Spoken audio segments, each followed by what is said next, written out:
bénisse abondamment et que son nom soit loué. Donc, en cette soirée, nous poursuivons notre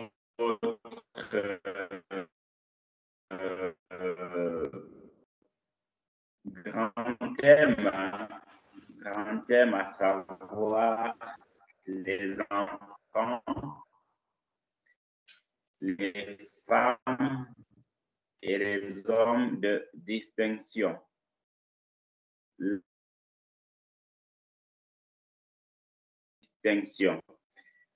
Soyez encore les bienvenus, particulièrement les sœurs. Que le Seigneur vous bénisse abondamment et que son nom soit loué. Donc, comme ça a commencé hier, cette prière, c'est pour tout le monde, hein, pas aussi pour les hommes, dimanche prochain. Prépare aussi une question pour que ce soit plus vivant. Ce sont des questions qui peuvent être posées, que ce soit durant la prédication ou à la fin, même si c'est plusieurs questions, il n'y a pas de souci, il n'y a pas de limite au niveau des questions, mais au moins une question durant ce moment. Amen. Donc, on va écouter bonsoir notre sœur Sandrine qui vient de nous rejoindre. Que le Seigneur te bénisse abondamment. Sois la bienvenue et prends place en ce moment. Donc, les sœurs qui sont prêtes, dont les noms sont mentionnés, on va aller dans l'ordre, peuvent déjà commencer à lire. Amen.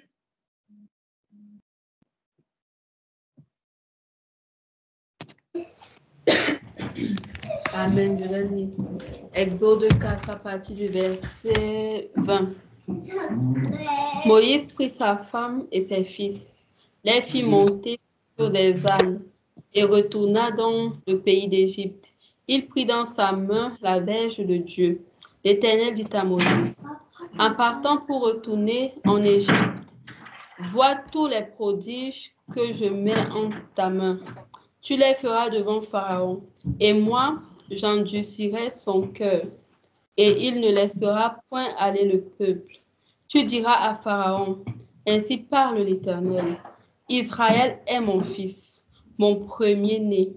Je te dis, laisse aller mon fils, pour qu'il me serve. Si tu refuses de le laisser aller, voici, je ferai périr ton fils, ton premier-né. Pendant le voyage, en un lieu où Moïse passa la nuit, l'Éternel l'attaqua et voulut le faire mourir. Séphora prit une pierre aiguë, coupa le prépuce de son fils et le jeta aux pieds de Moïse. Et l'Éternel le laissa. C'est alors qu'elle dit, époux de sang à cause de la circoncision. L'Éternel dit à Aaron, va dans le désert au-devant de Moïse. Aaron partit et rencontra Moïse à la montagne de Dieu, et il le baisa. Moïse fit connaître à Aaron toutes les paroles de l'Éternel qu'il l'avait envoyé et tous les signes qu'il lui avait ordonné de faire. Moïse et Aaron poursuivirent leur chemin et ils assemblèrent tous les anciens des enfants d'Israël. Amen.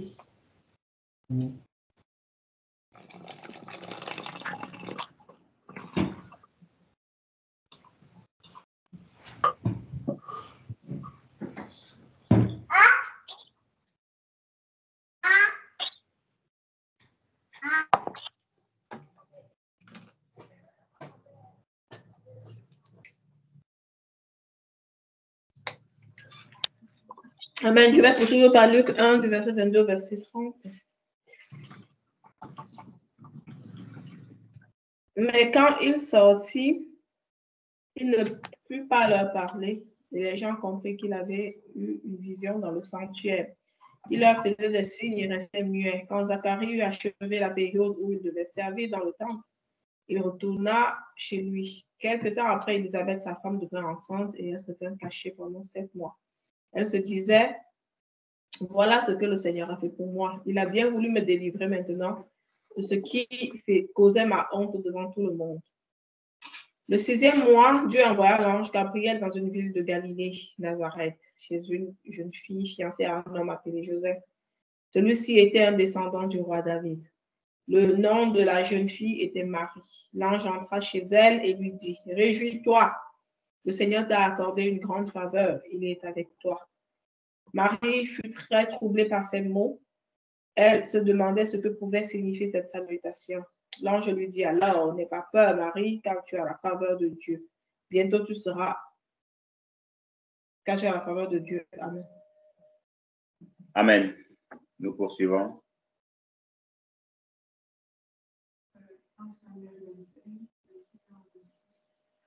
Mort de Samuel, juillet de Nabal, envoyé David et prudence de sa femme Abigail. Samuel mourut. Tout Israël s'étant assemblé le pleura, et on l'enterra dans sa demeure. On n'entend pas bien. Ok, il n'y a pas de souci. On va augmenter le volume. 1 Samuel 25, versets 1 à 26. Mort de Samuel, dureté de Nabal, envers David et prudence de sa femme Abigail. Samuel mourut. Tout Israël s'étant assemblé le pleura et on l'enterra dans sa demeure à Rama. Ce fut alors que David se leva et descendit au désert de Paran. Il y avait à Mahon un homme fort riche, possédant des biens à Carmel. Il avait 3000 brebis et 1000 chèvres. Et il se trouvait à Carmel pour la tente de ses brebis. Le nom de cet homme était Nabal et sa femme s'appelait Abigail. C'était une femme de bon sens et de belle figure, mais l'homme était dur et méchant dans ses actions. Il descendait de Caleb.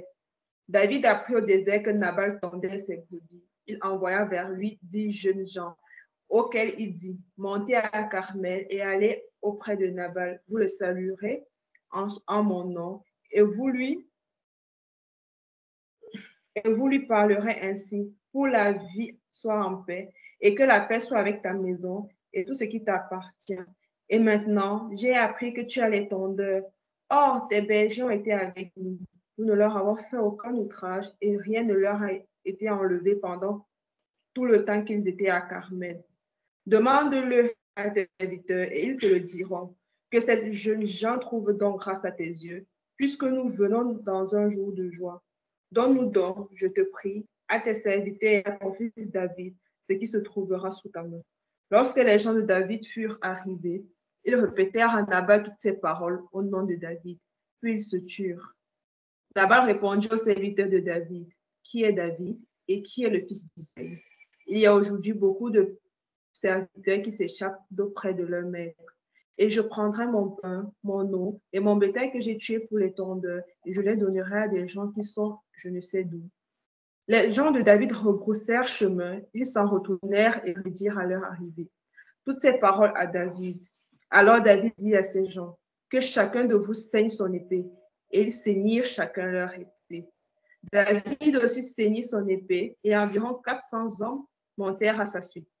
Il en resta 200 près de ses bagages. Un des serviteurs de Nabal vint dire à Abigail, « Femme de Nabal, voici, David a envoyé du désert des messagers pour saluer notre maître, qui les a rudoyés. Et pourtant, ces gens ont été très bons pour nous et ne nous ont fait aucun outrage, et rien ne nous a été enlevé, tout le temps que nous avons été avec eux lorsque nous étions dans les champs. Ils nous ont nuit et jour servi de muraille, tout le temps que nous avons été avec eux, faisant paraître les troupeaux. Sache maintenant et vois ce que tu as à faire, car la perte de notre maître et toute sa maison est résolue, et il est si méchant qu'on ose lui parler. » Abigail prit aussitôt 200 pains, 2 outres de vin, 5 pièces de bétail à prêter, 5 mesures de grains rôtis, 100 masses de raisins secs et 200 de figues sèches. Elle les mit sur des ânes, lance et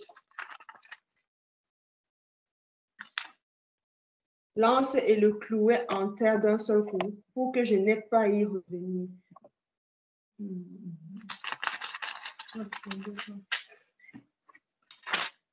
Elle est mise sur des ânes Et elle dit à ses serviteurs, passez devant moi, je vais vous suivre.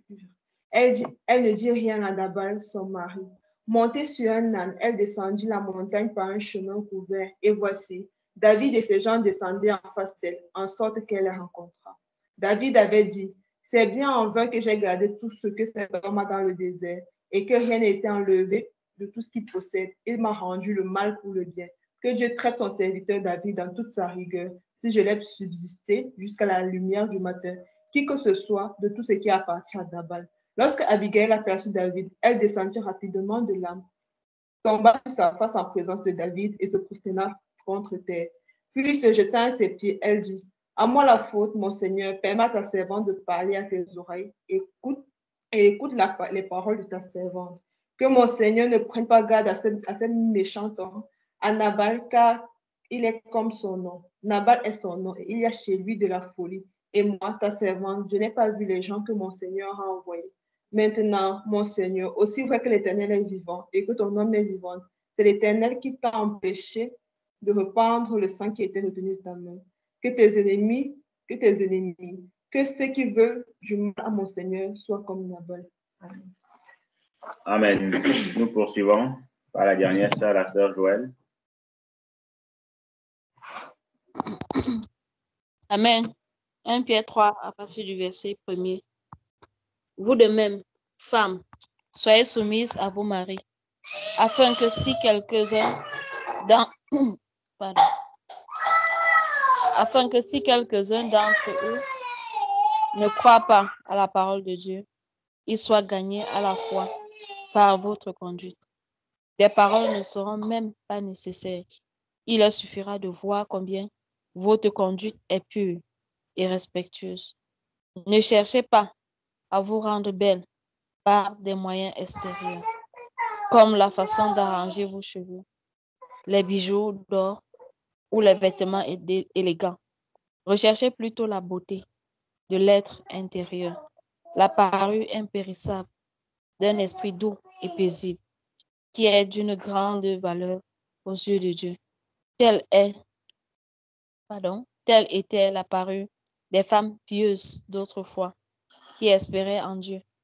Elles étaient soumises à leur mari, comme par exemple Sarah qui obéissait à Abraham et l'appelait mon maître. Vous êtes vraiment ses filles si vous faites le bien et ne vous laissant effrayer par rien. Vous de même, Marie, vivez avec vos femmes en tenant compte de leur nature plus délicate. Traitez-les avec respect car elles doivent recevoir avec vous le don de la vraie vie de la part de Dieu. Agissez ainsi afin que rien ne fasse obstacle à vos prières. Amen.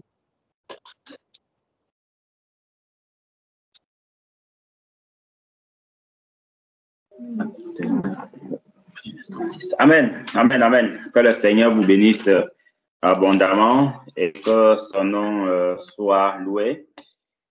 Parmi ces chapitres que vous avez lus, il y a aussi l'histoire de Tabitha que nous allons aussi prendre en bonus, hein, puisque c'est une femme qui a beaucoup œuvré pour l'œuvre du Seigneur. Donc, nous allons lire de ce côté, par la grâce de Dieu. Donc, la sœur peut lire. L'Église était en paix dans toute la Judée, la Galilée, la Samarie, s'édifiant et marchant dans la crainte du Seigneur. Et elle s'accroissait par l'assistance du Saint-Esprit. Comme Pierre visitait tous les saints, il descendit aussi vers ceux qui demeuraient à l'île. Il y trouva un homme nommé Aîné couché sur un lit.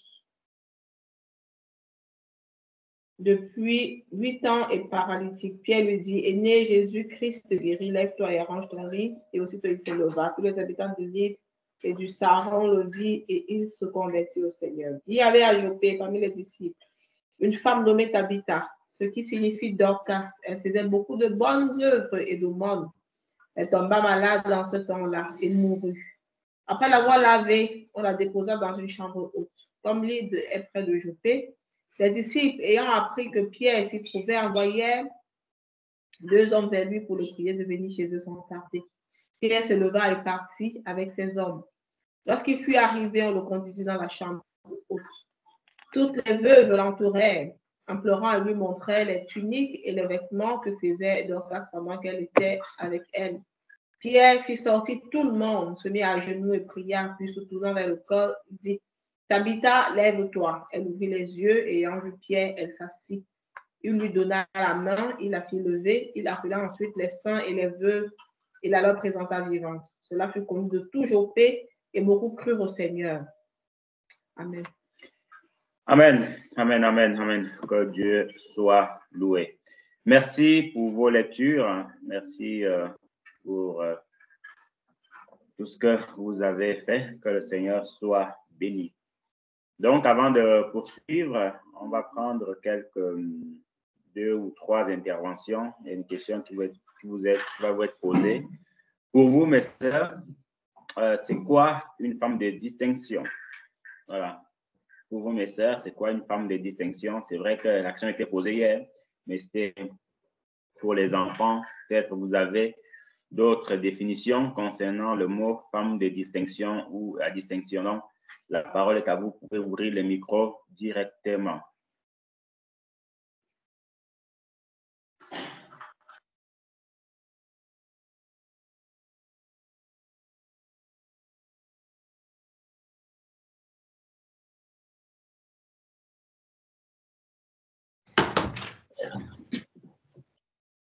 Amen. Pour moi, une femme de distinction, c'est une femme qui est différente des autres femmes. Amen. Dans le sens positif, bien sûr. Amen. Pour moi, ici, la femme de distinction, c'est une femme qui se démarque par sa façon de faire et qui est différente des autres, en fait. Donc, surtout, plus particulièrement dans le sens positif, une femme qui se démarque des autres à travers son comportement, sa façon de faire. Amen. Amen, amen, amen. Soyez abondamment bénis pour vos réponses, mes sœurs. C'est exactement cela. OK. Que le Seigneur soit loué, que le Seigneur soit béni. Donc, nous allons rentrer vraiment dans le vif du sujet. Certainement, on ne pourra pas finir ce soir, mais le Seigneur nous accordera une deuxième, voire dernière séance, puisqu'il y a des petites choses à dire dessus. Et ça sera encore plus intéressant si c'est un partage participatif. Mais ça, c'est vrai que vous n'êtes pas nombreuses, mais vos interventions aideront aussi le peuple du Seigneur. Et au passage, nous saluons notre frère Israël qui nous a rejoints. Sois abondamment béni là où tu te trouves. Amen. OK, donc, mes sœurs, par la grâce de Dieu, comme vous avez vu, ce sont des passages très bénissants que vous avez lus, des passages très interpellants. Il y a encore d'autres histoires, d'autres femmes de distinction dans la Bible qu'on n'a pas mentionnées, mais certainement au cours de ce moment, nous allons juste citer leurs noms comme ça. Et puis, bon, de l'autre côté, on ne peut non pas aussi oublier le côté négatif. Hein. Vous savez, hier, on a parlé d'un roi qui s'appelait Manassé, qui pendant 55 ans a régné à Jérusalem. La Bible dit qu'il a fait ce qui déplaisait au Seigneur. Il a rebâti les autels des faux dieux que son père avait détruits, à savoir Manassé, à savoir Ézéchias. Et donc, il y a ce côté négatif-là. Et c'est aussi ce petit point négatif de le prendre au niveau d'une femme de distinction, mais du mauvais côté. Parce que vous savez, la distinction, c'est dans les deux sens. Hein. Il y a le bon côté, comme il y a le mauvais côté.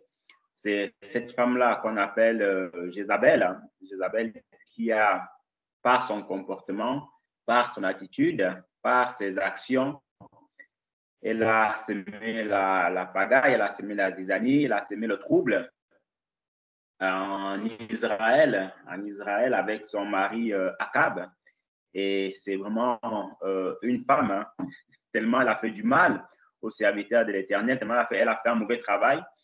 Même les livres d'Apocalypse en parlent, hein. Même les derniers livres de la Bible en parlent, que les serviteurs de Dieu avaient laissé Jézabel enseigner dans l'Église. Si vous vous souvenez, dans les 7 églises, hein, les 7 églises dont l'apôtre Jean avait pour mission d'envoyer les lettres. Donc, on nous parle de cette femme-là qu'on avait laissé enseigner. Donc, c'est vraiment le côté qu'il ne faut au grand jamais copier. C'est le côté il ne faut au grand jamais prendre en tant que servant de l'Éternel, en tant que femme de Dieu, en tant que fille de Dieu. Vous voyez? Parce que en le prenant, c'est la catastrophe totale, hein, et c'est pas très intéressant. Maintenant, on va beaucoup plus parler des femmes de distinction dans le bon sens. Dans le bon sens. Mes sœurs, il faut savoir que vous avez un don particulier devant le Seigneur, vous avez une grâce particulière devant le Seigneur et vous avez quelque chose de plus que les hommes n'ont pas, que les enfants n'ont pas, que personne n'a. Cette chose de plus, c'est que c'est grâce à vous que vient tout être humain. C'est grâce à vous que les vies sont données. Donc, c'est vraiment en fait une grâce de Dieu. Et cette grâce-là, il faut savoir qu'à chaque être humain, chaque grâce qu'un être humain a, ben, l'ennemi fera toujours tout. L'ennemi fera toujours tout pour vous la voler. L'ennemi fera toujours tout pour la dérober. Et l'ennemi sera toujours à vos trousses. L'ennemi sera toujours à vos trousses. Souvenons-nous aussi de ce passage dans les livres d'Apocalypse où la Bible dit que premièrement, Satan poursuivait la femme dans le désert et la femme là qui était enceinte. Et quand cette femme-là, elle a accouché, bah, l'ennemi en voulait à cet enfant-là.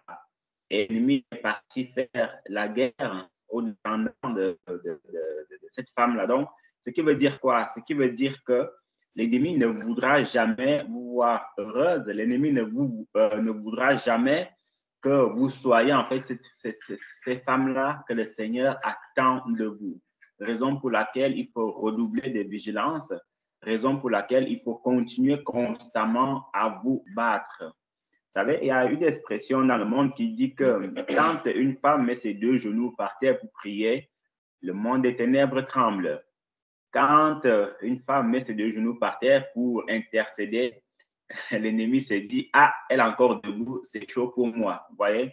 Donc, ce sont des choses que vous ne devez jamais oublier, jamais négliger.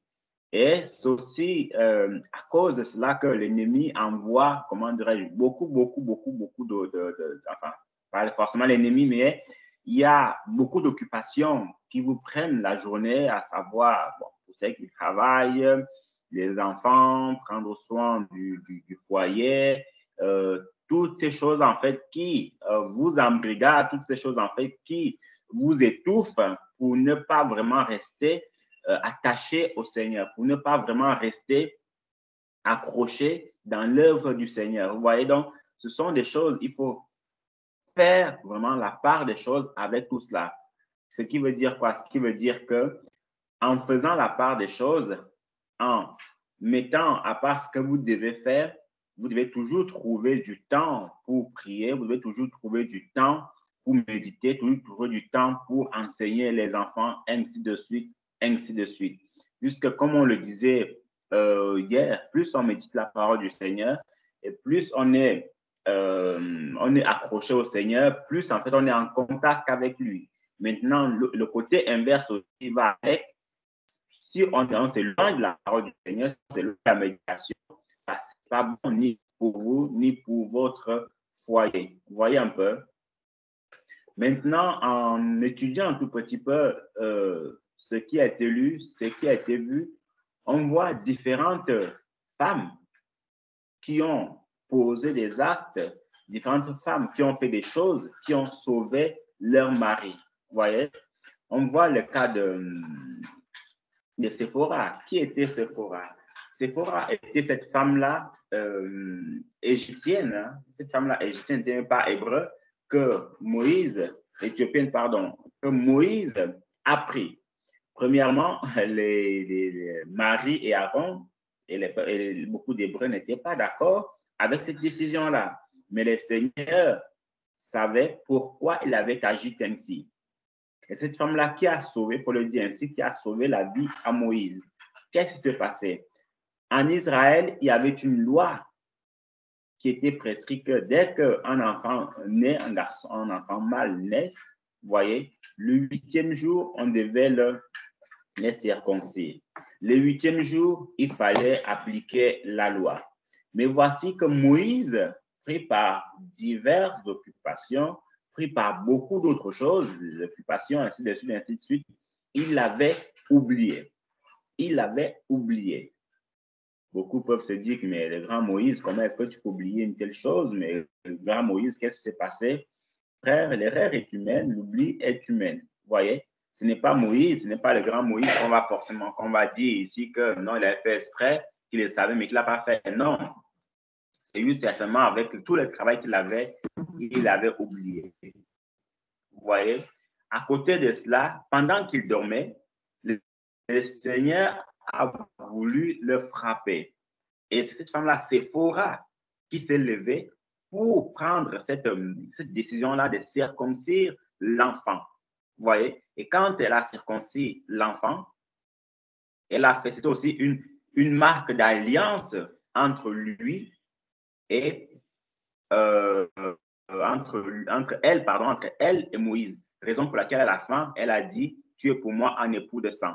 À savoir aussi qu'en cette période-là, à chaque fois qu'il y avait que le sang coulait, à chaque fois qu'il y avait sacrifice, c'est toujours en fait des alliances de sang, puisqu'il y avait toujours le sang qui coulait. Donc, voici cette femme-là qui a porté une action, qui a porté un acte qui a sauvé son mari, le serviteur de Dieu. Ce qui veut dire quoi? Ce qui veut dire que, mes sœurs, vous avez un rôle à jouer auprès de votre mari. Mes sœurs, vous avez un rôle à jouer, mais de manière, avec discernement. Vous voyez, avec discernement. Ça veut dire quoi? Ça veut dire que à chaque fois que vous voyez votre mari prendre un chemin qui n'honore pas le Seigneur, à chaque fois que vous verrez votre foyer prendre un chemin qui n'honore pas le Seigneur, vous devez agir, vous devez poser des actes pour sauver votre foyer, pour sauver votre mari ou vos enfants. Je dis ça pourquoi? Parce que Séphora ne s'est pas levé un beau jour comme ça, en pleine journée, pour dire que non, je vais aller circoncire l'enfant. Non, ce n'était pas son rôle à elle. Non, ce n'était pas son rôle à elle. C'était le rôle des dirigeants, c'était le rôle de Moïse, ainsi de suite, ainsi de suite. Ouais, donc, ce sont des choses qu'il faut toujours, en fait, il ne faut jamais confondre cela. Pourquoi je dis cela? Parce que c'est toujours une question qui revient. Et si une femme faisait ceci, une femme faisait cela, est-ce que ça passe ou pas? Non. Les femmes, les sœurs, quand c'est quelque charge ou une charge, en fait, qui ne leur appartient pas, elles doivent toujours rester à leur place.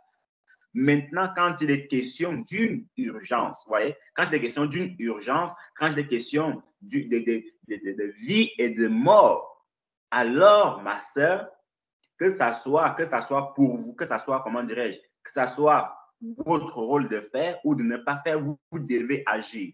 Pourquoi je dis ça? Parce que si Séphora serait dit que non, c'est à Moïse de le faire, Moïse est en train de dormir, Moïse est en train de ronfler, Moïse est peut-être dans son deuxième, troisième, quatrième songe.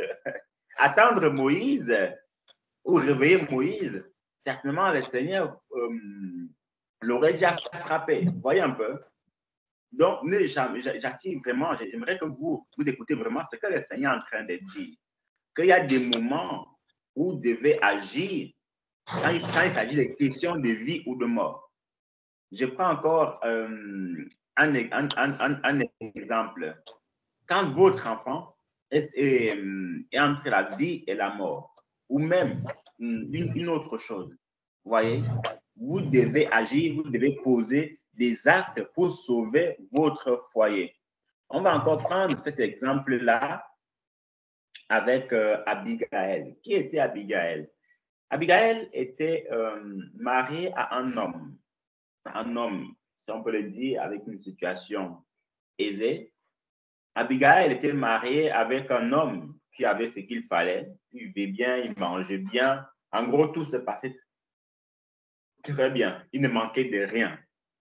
Mais cet homme-là, certainement, parce qu'il était riche, parce que, voilà, comme vous savez, beaucoup de riches ne font pas attention. Il y a l'orgueil, il y a l'arrogance, il y a tout ce qui va avec. Cet homme-là ne faisait d'égard pour personne. Il se suffisait lui-même. Mais c'est une situation qui dépassait sa femme. Voici le roi David qui arrive, poursuivi par Saül. Donc, cet homme-là, certainement, il avait entendu parler de David, mais certainement du côté négatif. Parce qu'il savait vraiment tout ce que David avait fait, il n'aurait pas agi comme ça. Mais cette femme-là, voyant que la vie de son mari était en jeu, voyant que son couple était en difficulté, voyant que David était prêt à en finir avec lui, elle a pris les devants.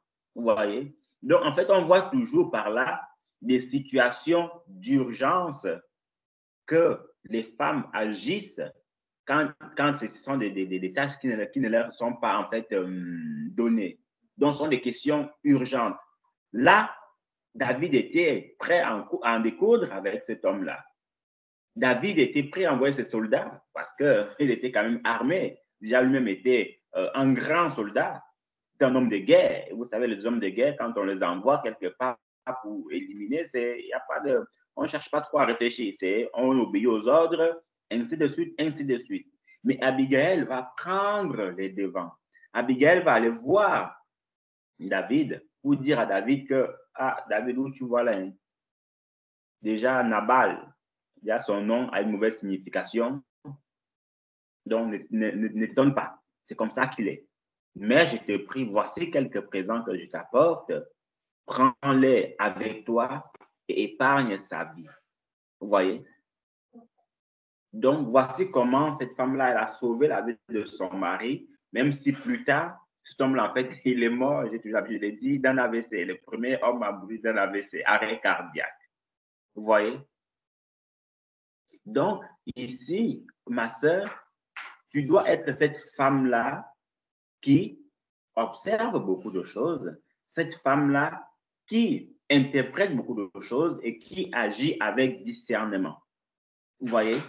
Peu importe ce qu'il y a, peu importe ce qui se passe, tu ne dois jamais prendre la place de l'homme, tu ne dois jamais être l'homme quand il ne faut pas. Non, comme on dit, c'est comme dans un match de foot, dans une équipe de football, dans toute chose. Si le gardien dit que non, parce que les attaquants ne marquent pas ce début, je vais monter devant pour aller marquer les buts et qui va rester derrière. Si maintenant l'attaquant dit que non, notre gardien ne vaut pas la peine, moi je vais dans les buts, qui va marquer, je vais garder les cages, qui va marquer les buts. Vous voyez? Mais quand c'est comme ça, même si tu vois que le gardien ne fait pas son travail, il est important de l'encourager. Peut-être il est dans une mauvaise phase, peut-être il ne comprend pas beaucoup de choses, peut-être il a besoin d'amélioration, il faut beaucoup plus l'encourager. Et en l'encourageant, il pourra mieux faire. Vous voyez? Mais vouloir prendre sa place, ce n'est pas bon. Mais, comme j'ai dit tout à l'heure, dans des situations urgentes, il peut y arriver, il est arrivé, vous connaissez, qu'il y a eu des joueurs, comme on les appelle les joueurs de champ, donc peut-être un attaquant, un défenseur, quand le gardien a eu un carton rouge, alors c'est le joueur qui va dans les buts. Vous voyez? Et là, une fois de plus, c'est une situation d'urgence où on n'a pas le choix. Donc, c'est toujours cette différence-là qu'il faut faire. Vous savez, le Seigneur a tellement de bénédictions pour vous, le Seigneur a tellement de grandes choses pour vous, qu'en faisant cela, le couple se portera bien, le foyer se portera bien. Vous savez, il y a beaucoup d'histoires, même dans le monde, des grands hommes de ce monde, où leurs femmes les ont soutenus, par exemple ceux qui font la politique, beaucoup, pas tous, hein, parce qu'on a aussi des femmes politiques, hein, des hommes politiques, où Même quand ils vont dans les meetings, ils ne tiennent pas la main de sa femme n'est pas là. Mais il y en a d'autres femmes qui ont été avec leur mari dès leur jeunesse, dès leur préparation d'élection. Et elles ont encouragé, elles ont soutenu leur mari. Ce sont des femmes, en fait, qu'on n'a quasiment jamais vues, mais qui étaient là en coulisses pour faire l'œuvre, pour faire le travail afin que leur mari soit président ou leur mari soit PDG dans beaucoup de sociétés. Vous voyez? On voit encore d'autres exemples. Voici l'exemple de Marie. La Bible nous dit que dans tout Israël, ce ne sont pas des femmes qui manquaient en Israël. Non, il y avait beaucoup de femmes. Dans tout Israël, il y avait des femmes pieuses, il n'y a pas de problème. Mais c'est Marie qui a été prise pour être visitée par le Saint-Esprit. C'est Marie qui a été prise pour que le Seigneur puisse venir au travers d'elle. Donc, voici un grand exemple d'une femme de distinction. Voici un grand exemple d'une femme qui honore le Seigneur. Voici un grand exemple d'une femme qui s'est distinguée par son comportement. Jusqu'à, certainement, on ne sait pas quel âge elle avait, elle est restée pure, elle est restée vierge. Et le Seigneur a posé son regard sur elle et il a déposé l'enfant en elle. Vous voyez? Ça veut dire quoi? Ça veut dire que une femme de distinction, c'est une femme que le Seigneur regarde du haut de son trône et dit, qui est-ce que je vais choisir? Quelle femme est-ce que je vais envoyer? Par quelle sœur je vais passer pour qu'elle soit une bonne servante? Au travers de quelle femme je vais envoyer mes messages? Vous voyez? Donc, ce ne sont pas toutes les femmes. Non. Ce ne sont pas toutes les femmes. Ce sont des femmes distinguées. Ce sont des femmes que le Seigneur a beaucoup étudiées. Ce sont des femmes qui ne sont pas comme les autres. Et il est vrai, frères et sœurs, ou mes sœurs, que dans la vie, ce n'est pas facile d'être une femme de distinction. Ça demande beaucoup de travail. Ça demande beaucoup d'assiduité, ça demande beaucoup de discipline. Et c'est pour cela, ce mot-là n'est pas attribué à tout le monde. Vous voyez?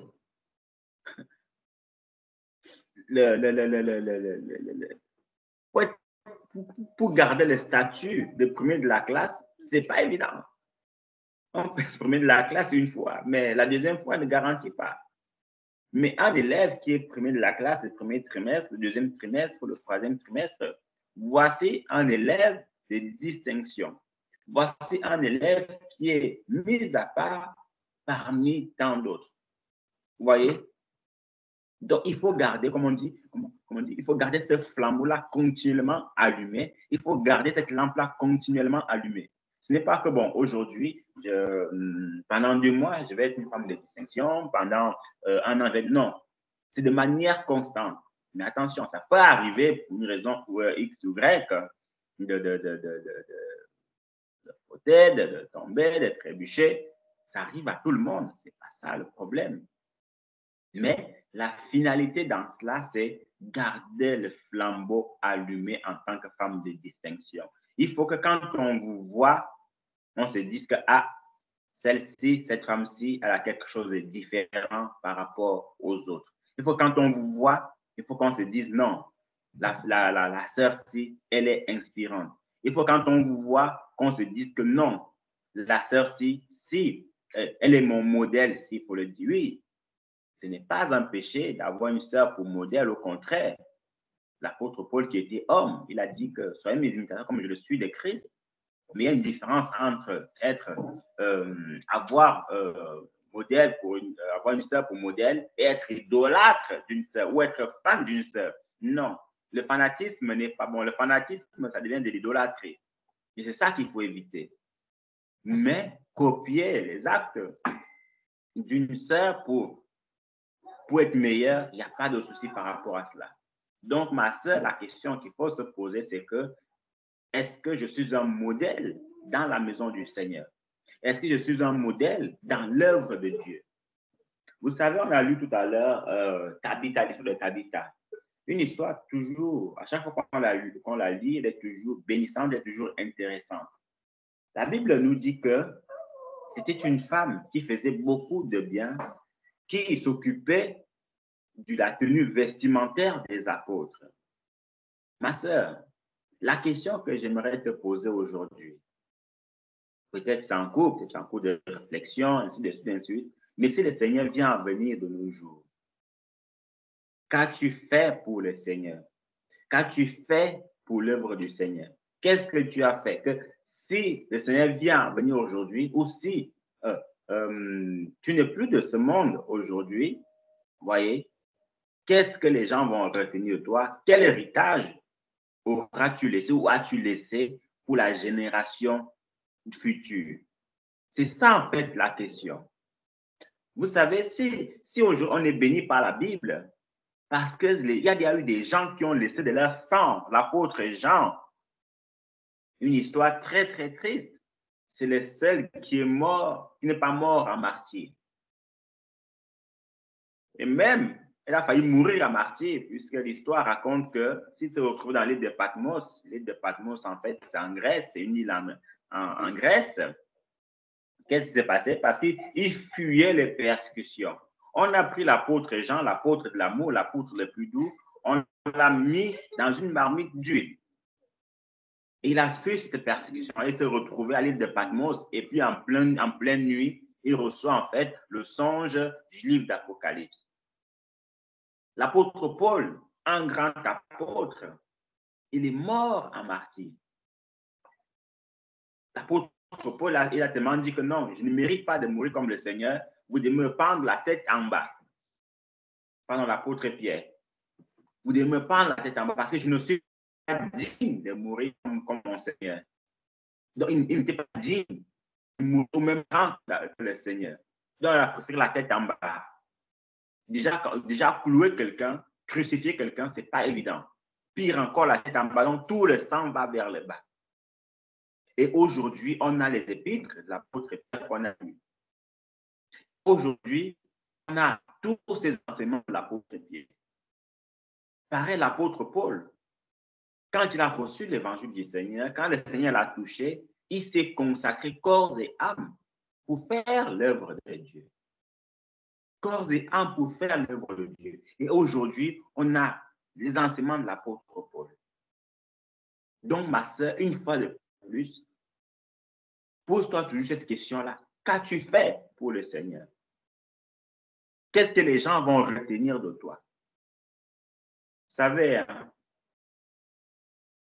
dans la vie, surtout dans la marche chrétienne, il ne faut jamais chercher, il ne faut jamais se justifier par des excuses devant le Seigneur, non. Il ne faut jamais dire, ah Seigneur, je n'ai pas le temps, tu sais, les enfants, c'est le travail, la vie qui devient dure, Seigneur, tu sais ceci, Seigneur, tu sais cela, non. Si tu n'as pas pu prier aujourd'hui, ne te justifie pas. Dis juste que Seigneur, aide-moi à être meilleur demain ou rattrape-toi juste demain. Si tu n'as pas pu lire ta Bible, ne te justifie pas ou ne cherche pas des excuses. Vous savez, les excuses viennent de ceux qui ne veulent rien faire. Voilà pourquoi je dis excuses. Je n'ai pas prié aujourd'hui parce que j'étais fatigué. Je n'ai pas prié aujourd'hui, je n'ai pas assisté au partage aujourd'hui parce que ceci, parce que cela. Non. Assiste au partage si tu peux. Mais si tu ne peux pas, ce n'est pas grave. Je ne fais pas. Il y a des gens, en fait, ils ne veulent pas faire quelque chose. Mais ils se basent, ils se cachent sur des excuses. Non. Si tu n'as pas pu, dis-moi que je n'ai pas pu et puis avancer. Vous voyez? Donc, avant de passer à autre chose, ma sœur, voici encore une question sur laquelle le Seigneur insiste. Qu'as-tu fait pour lui? Il n'est jamais trop tard. Hier, quand on fait des annonces au niveau du tour des sœurs qu'on a fait, les sœurs, vous avez dit, il faut poser des caritatives, des associations et tout ça. Oui, ce sont de très bonnes choses. Maintenant, on ne peut que vous encourager à passer à l'acte. On ne peut que vous encourager à poser toutes ces choses-là. Vous voyez? Et c'est comme ça que vous serez aussi des femmes de distinction. Tabitha, si son nom est resté dans la mémoire. Il y a aussi d'autres. Hein? Il y a, par exemple, Rhodes. Vous savez, il y a une femme qui s'appelle aussi Rhodes dans la Bible. Cette Rhodes-là que quand, si mes souvenirs sont bons, quand l'ange était venu ouvrir la porte à l'apôtre Pierre durant les persécutions, Pierre est venu, il a commencé à toquer sur la porte. C'est Rhodes qui est parti ouvrir la porte à l'apôtre Pierre. La Bible dit qu'elle pensait voir un fantôme. Mais c'était l'apôtre Pierre. Elle a couru pour dire aux autres que Pierre est là. Mais cette femme-là, on ne parle pas beaucoup trop d'elle. Vous voyez? Pourquoi? Seul Dieu le sait. Mais si on doit si on doit comparer entre elle et Tabitha, on parle beaucoup plus de Tabitha parce qu'elle a posé des actes pour les serviteurs de Dieu. Et vous savez, vous n'avez pas, bon, excusez-moi de le dire, hein, vous n'avez pas besoin s'il faut le faire, ensemble, il n'y a pas de problème. Mais n'attendez pas qu'une sœur se lève pour dire qu'il faut créer quelque chose. Non, si une sœur se lève, il n'y a pas de souci, ce n'est qu'un avantage. Mais vous-même, de manière personnelle, il y a les enfants encadrés dans l'église, il y a des jeunes filles à encourager dans l'église. Il y a par exemple le site de l'église, on peut corriger ou faire certaines choses. En tout cas, il y a du travail. Maintenant, il faut chercher ce qui peut, enfin, sur lequel vous pouvez être utile. Vous voyez? Sur quoi vous pouvez être utile? C'est souvent dommage, hein? Bon, ce n'est pas forcément ici entre nous, mais c'est souvent dommage qu'on voit des femmes enseigner parce que, bon, elles se disent que les hommes ne veulent pas enseigner ou il n'y a pas assez d'hommes. Et puis, voilà pourquoi elles se mettent à enseigner, à donner des enseignements. Alors qu'il y a des jeunes filles, il y a des jeunes filles à l'église qu'elles peuvent éduquer spirituellement, qu'elles peuvent éduquer même pour le foyer, qu'elles peuvent éduquer pour beaucoup de choses. Non, mais c'est l'enseignement qu'on veut donner. On n'a pas encore fini on n'a même pas encore commencé quelque chose qui peut être utile. Parce que si les hommes enseignent et les femmes s'occupent des jeunes sœurs de l'église, d'ailleurs, je crois que on l'a lu, que la Bible dit que les femmes ne sont pas médisantes, mais que ce soit ces femmes-là, ces sœurs-là qui s'occupent, comme des mères qui s'occupent des jeunes de l'église. Est-ce que, ma sœur, tu t'occupes des jeunes sœurs de l'église? Est-ce que, ma sœur, tu as déjà appelé une jeune sœur de l'église, une jeune fille de l'église, que est-ce que tu vas bien? Voici. Quand tu seras marié, voici, ainsi de suite, ainsi de suite. Est-ce que tu l'as déjà fait? Mais beaucoup préfèrent dire que non, je vais enseigner. Peut-être passer devant la caméra, peut-être passer devant les hommes. Chacun connaît ses intentions. Mais toujours, c'est que ma sœur, quand un gardien de but va aller marquer un gardien veut quitter de son lieu de travail pour aller marquer des buts comme un attaquant, l'équipe va automatiquement perdre. Et vice-versa. Si un défenseur dit non, tu n'as pas trop les buts, alors je vais aller jouer au goal. Non. Peu importe ce qui se passe, il faut toujours rester à sa place, sauf quand il y a une urgence. Il y a du travail dans l'église, il y a du travail, comme on dit, pour tout le monde. Donc, je vais un peu faire une petite pause. S'il y a des questions, il y a des interrogations, on peut les prendre, sinon on va continuer. Donc, si une sœur a une question, elle peut ouvrir le micro directement.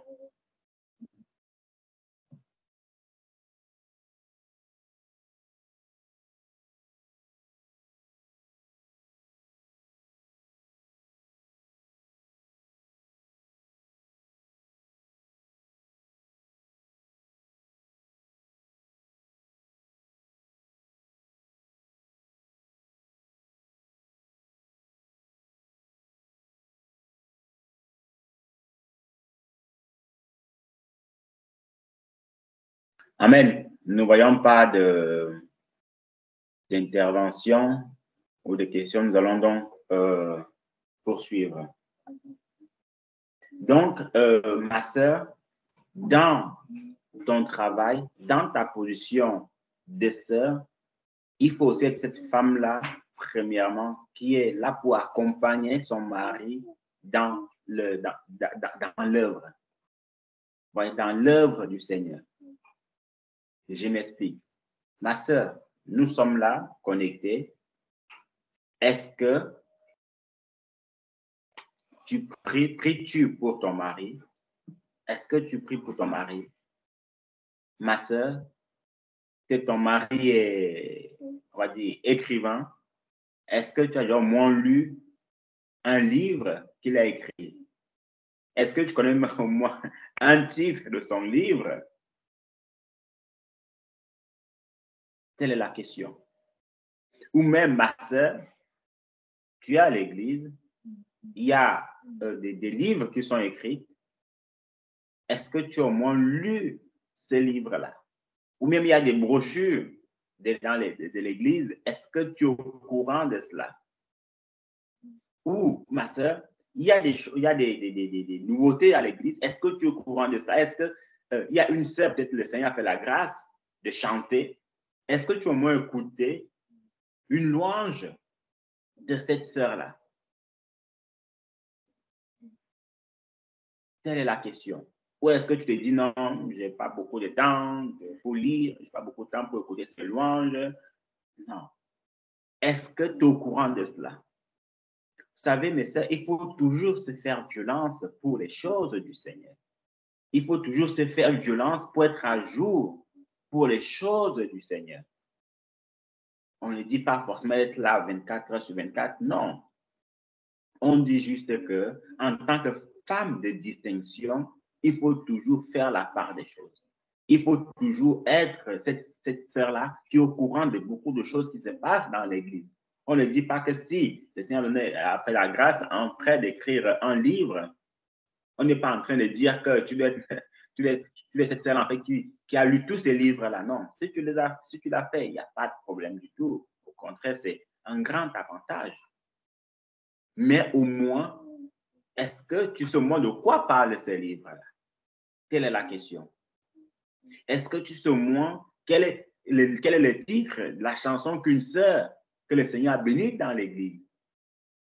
Parfois, on appelle ça en fait de laxisme. Ça veut dire on est là, ah, si je vais écouter, j'écoute, je ne vais pas écouter, je n'écoute pas. Non. Et vous savez, c'est aussi une bénédiction pour la personne que le Seigneur a. Enfin, c'est aussi un signe de motivation pour la personne que le Seigneur a donné ce don-là pour continuer son œuvre. Le Seigneur te fait créer un site, le site de l'Église. Vous voyez, personne n'allait visiter le site de l'Église. Personne ne voit vraiment qu'est-ce qui se passe là-bas. Comment voulons-nous que ce frère-là ou cette sœur, en fait, continue son travail? Certes, vous me direz que il est fait pour le Seigneur, il n'a pas forcément à attendre que les gens aillent. Oui, ça, c'est une part de vérité. On est tout à fait d'accord. Mais toi, ton apport en tant que sœur de l'Église, qu'est-ce que tu fais? Qu'est-ce que tu fais de cela? Vous voyez? Comme on a dit avant, être une sœur, une femme de distinction, ce n'est pas évident. Ce n'est pas du tout évident. Raison pour laquelle il faut respecter ces femmes ou ces sœurs de distinction dans la Bible. Abigail, Séphora, Tabitha, Marie, ainsi de suite, ainsi de suite. Mais vous aussi, vous êtes sur le chemin d'être ces femmes de distinction-là. Vous êtes sur le chemin de laisser aussi une trace après votre départ sur cette terre. Et vous devez la laisser. Vous savez, aujourd'hui, si partout où on vit, partout où on habite, il y a la rue Asfeld, Albertstrasse, Wall Street, rue, ainsi de suite, ainsi de suite. Vous voyez? Tous ces noms-là qu'on voit, ce sont les noms des personnes qui ont impacté ce monde dans lequel nous vivons. Oui, ce ne sont pas des noms inventés.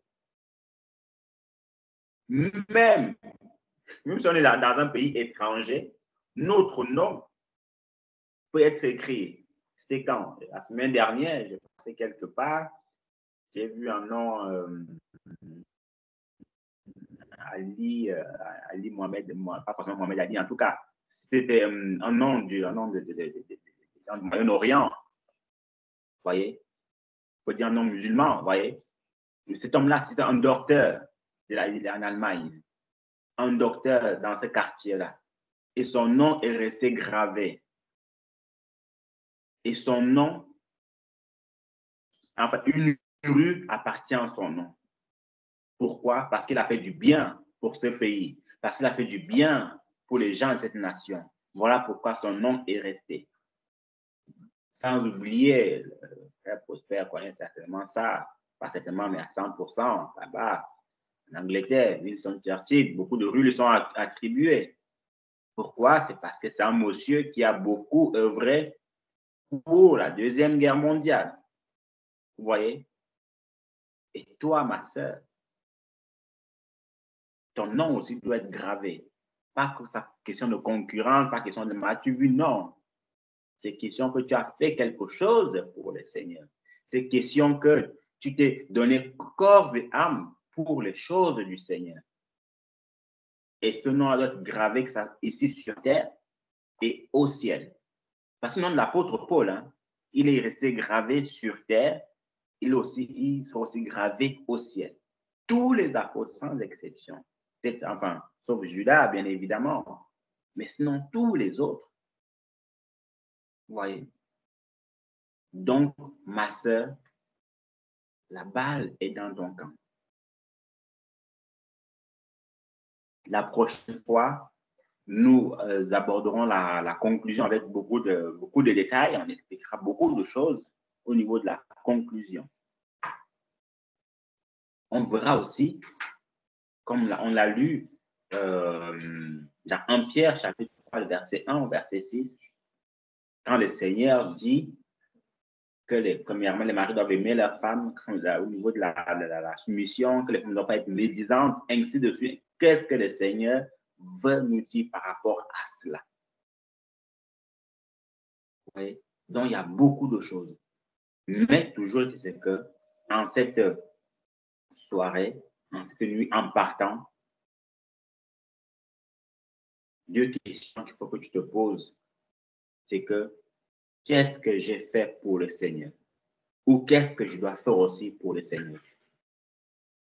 Ça, c'est la question ultime. La deuxième question, c'est comment je peux faire pour être une femme de distinction, une femme qui se démarque des autres.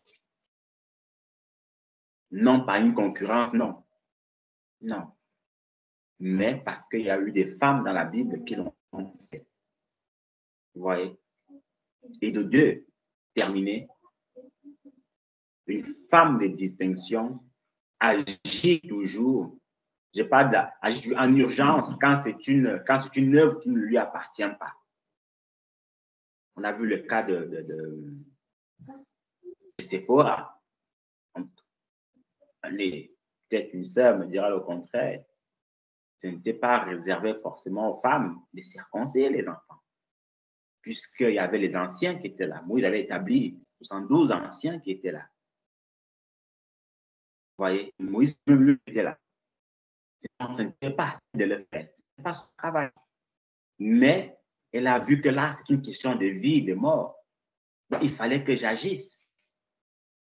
Vous voyez, il fallait que j'agisse et elle a agi, elle a sauvé son mari. Bien évidemment, il y a aussi des tâches qui vous appartiennent. Et ces tâches-là, c'est par exemple, voilà, veillez sur votre mari, veillez sur votre foyer, veillez sur les enfants, enseignez les enfants, ainsi de prier. Vous voyez, donc il y a tellement de tâches. Ce ne sont pas les tâches qui manquent. Ouais, ce ne sont pas les tâches qui manquent.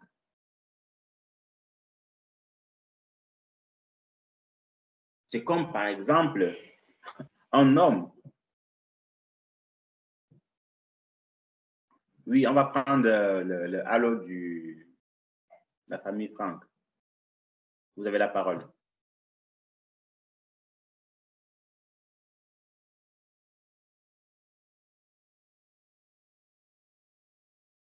Oui, bien-aimé, bonsoir à tous. C'est une petite parole d'encouragement pour les femmes. Allez, on va peut-être mettre la caméra. Oui, une petite parole d'encouragement pour les femmes. Nous savons que la position de la femme n'est pas toujours évidente, hein. La femme, elle a un devoir de soumission à son mari. Bon, le mari qui va le faire évidemment avec beaucoup d'élégance, on va dire ça comme ça, et ne va pas brimer son épouse. La femme chrétienne doit savoir que cette position-là, ce n'est pas une position d'injustice ou quoi que ce soit. C'est simplement le fait que Dieu a créé Adam avant Ève et il veut que cette organisation, cette hiérarchisation demeure. C'est tout simplement par rapport à ça. Il n'y a pas que la femme se culpabilise ou par rapport à ça. Il y a cette question-là. Bon, il y a aussi l'autre question aussi de qui a ramené, enfin, Adam, Ève qui a trompé son mari, Adam, etc. Mais la femme doit savoir que elle est vraiment utile entre les mains du Seigneur de manière très concrète. Elle doit savoir que le Seigneur l'aime aussi beaucoup et dans sa position, le Seigneur est capable aussi de la faire grandir. C'est pour ça, pour parler de manière encore plus concrète, que les propositions que nous avons suivies des sœurs dans l'Église qui aimeraient peut-être faire des œuvres sociales, ces propositions-là sont vraiment super intéressantes et sont à encourager de ce que les sœurs de l'Église pourraient mener des actions communes pour dire, voilà, nous, en tant que sœurs de l'Église, on a tel ou tel projet, vous pouvez soumettre ce projet au niveau du conseil, le conseil va vous accompagner, vous dites, voilà, nous avons tel projet que nous aimerions faire en tant que sœurs, et pour aider peut-être les orphelins, peut-être les femmes, peut-être les sans-abri, etc., les prisonniers, prisonnières, etc. Sachez que les sœurs de l'Église, vous n'êtes pas des pots de fleurs, vous n'êtes pas des meubles qui sont là simplement pour que ça soit beau, que ça soit joli. Vous n'êtes pas là pour faire joli, mais vous êtes là pour avoir une action concrète dans l'Église. Et le travail que nous devons mener, même en tant que dirigeants, c'est d'amener les femmes à trouver leur place dans l'Église pour qu'elles ne se sentent pas inutiles. C'est vraiment un combat, c'est vraiment une mission, c'est vraiment une action qu'il faut mener pour que nos sœurs ne se sentent pas inutiles. Donc voilà, vous n'êtes pas inutiles, vous n'êtes pas des pots de fleurs, vous n'êtes pas des meubles dans l'Église, mais vous êtes des personnes extrêmement importantes et vous n'êtes pas simplement là pour, entre guillemets, préparer les repas de la retraite, mais vous pouvez aller beaucoup plus loin que ça. Et il faut ramener vos idées que vous avez pour que nous, on puisse, en tant que dirigeants, en tant que responsables de l'Église, vous accompagner. Donc, c'est vraiment le petit message d'encouragement pour nos sœurs. On sait que la position de la femme est une position un peu particulière, mais si on respecte le cadre de la parole de Dieu et on sait encourager nos femmes, on aura des exemples comme Tabitha, on aura des exemples comme Anne, on aura beaucoup d'exemples comme cela, comme Marie même, la mère de Jésus, etc. Donc voilà, soyez vraiment encouragés. Ce message vraiment tombe à point nommé, vraiment pour que vous voyez que votre place n'est pas une place artificielle dans l'Église, mais c'est une place concrète. Que le Seigneur vous bénisse. Amen, amen, amen. Que le Seigneur te bénisse aussi abondamment. Et je termine aussi dans cette même lignée que tout en encourageant aussi les sœurs, vous devez savoir que ce n'est pas parce que peut-être l'homme est votre supérieur que, étant marié ou étant à l'église, que vous ne pouvez pas avoir une grande récompense plus que les serviteurs de Dieu. Non, non, non, non, non. Je prends un exemple. Il peut y avoir un pasteur de l'église qui fait son travail de pasteur. Et vous qui êtes sœur, vous occupez des saints, vous occupez de beaucoup de choses, des enfants. En fait, vous êtes là vraiment pour l'œuvre, vous êtes consacré, livré aux choses du Seigneur. Vous vous donnez à fond de vous-même pour le Seigneur. Et je peux vous rassurer que devant le Seigneur certainement vous récompensera plus que ces serviteurs de Dieu-là. Une fois, les personnes n'est pas en train de dire, on n'est pas en train de faire la concurrence des récompenses ou quoi que ce soit, non. Ce qu'on est juste en train de dire, c'est qu'il ne faut pas, comme le frère vient de le dire, que vous croyez que vous êtes des pots de fleurs, que vous êtes seulement là pour... Non, non, non, non. Il y a beaucoup de choses à faire. Il y a beaucoup de choses à faire. ainsi de suite. C'est comme par exemple, pour terminer, dans une entreprise, vous pouvez avoir un patron qui travaille pour travailler, alors que vous avez un ouvrier qui se donne à fond la caisse dans son travail, quand même quand on le voit, on dirait que c'est lui le chef, mais quand le grand chef viendra, il récompensera certainement cet ouvrier qui travaille corps et âme dans cette entreprise-là que le chef même l'a placé. Vous voyez? Donc, c'est cette pensée-là qu'il faut voir. Il ne faut pas rester bloqué sur quelque chose, il ne faut pas rester statut sur quelque chose, non. Dites-vous juste que moi, je fais ce que le Seigneur me demande de faire. Moi, je vais travailler pour le Seigneur. Peu importe que je sois une femme, que je sois comment, je veux seulement faire tout en restant à ma position de femme, ainsi de suite, ainsi de suite. Et c'est ça qui sera une source de bénédiction pour l'Église, ça qui sera une source de bénédiction pour les sœurs qui sont mariées, pour ceux qui ne sont pas mariés. Donc, voilà un tout petit peu ce qu'on pouvait dire en cette soirée. Donc, mes sœurs, que le Seigneur vous bénisse abondamment et que son nom soit loué. Vous êtes vraiment, appelés à poser vos questions. Il faut aller creuser.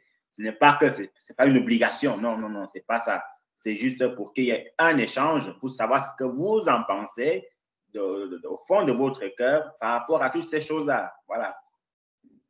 Donc, ne restez pas comme ça. Il faut vous exprimer. C'est pas le service militaire, c'est pas la guerre. Non, exprimez-vous. Dites ce que vous en pensez. Et bon, je n'ai pas le monopole de la vérité. Seul le Seigneur a pour me tromper. Raison pour laquelle il y a aussi d'autres avec leur intervention qui pourront ensemble nous aider mutuellement. Donc, merci encore pour votre présence. Que la grâce du Seigneur puisse continuer à lui dans votre vie. Continuez à rechercher les vertus du Seigneur. Continuez à chercher les distinctions du Seigneur et ensemble, nous réussirons. Bonne soirée à tout un chacun et on se dit à lundi pour la dernière partie, mes chères sœurs et mes chers frères. Bye bye et bonjour particulier aux enfants. Bye bye. Amen. Bye bye. Bye bye. Bye bye. Bye bye. Bye bye. Bye bye. Bye bye. Bye bye à tous, soyez bénis et salutations à toutes les sœurs. Bye bye.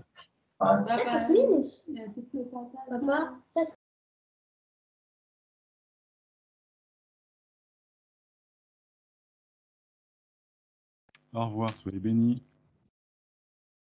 Amen. Bye bye. Bonne soirée à tous.